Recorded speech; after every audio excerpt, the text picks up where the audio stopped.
Hello guys, welcome to my YouTube channel Unipik. आज की video में हम डिस्कस करेंगे कि क्या क्या कंक्लूजन्स निकले रदरफोर्ड अल्फ़ा स्कैटरिंग एक्सपेरिमेंट के।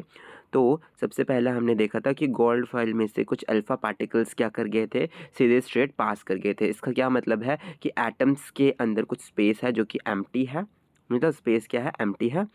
और बिकॉज कुछ अल्फ़ा पार्टिकल्स जो हो गए थे वो स्ट्रेट पास हो गए थे गोल्ड फॉइल से।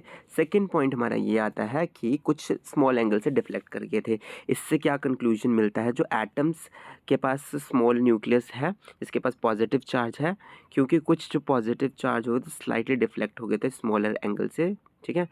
और फिर तीसरा है जो साइज़ जो था न्यूक्लियस का वो बहुत ही ज़्यादा स्मॉल है as compare to size of atom. Atom के साइज़ से न्यूक्लियस का साइज़ बहुत ही ज़्यादा कम है, जिसकी वजह से हमें पता चला कि एटम रीबाउंड हुआ और मोस्ट ऑफ द जो पॉजिटिव चार्ज थे और मास ऑफ द एटम थे न्यूक्लियस में, ठीक है, वो डिफ्लेक्ट हुआ काफ़ी ज़्यादा, ठीक है। तो नेक्स्ट है हमारा topic Rutherford model of atoms.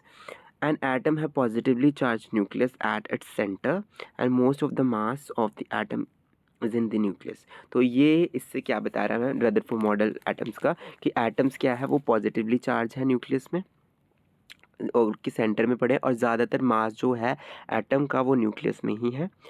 Second है जो इलेक्ट्रॉन रिवॉल्व करते हैं न्यूक्लियस के around around different different orbit में। थर्ड है जो साइज़ है न्यूक्लियस का वो बहुत ही ज़्यादा छोटा है as compare to the size of the atom. तो यही लाइन को रिपीट करके लिख दिया गया है। तो आई होप आपको कंक्लूजन्स और रदरफोर्ड मॉडल्स समझ आ गया हो। अगर इससे रिलेटेड आपको कोई भी डाउट है you can ask in comment section. Till then bye bye and take care.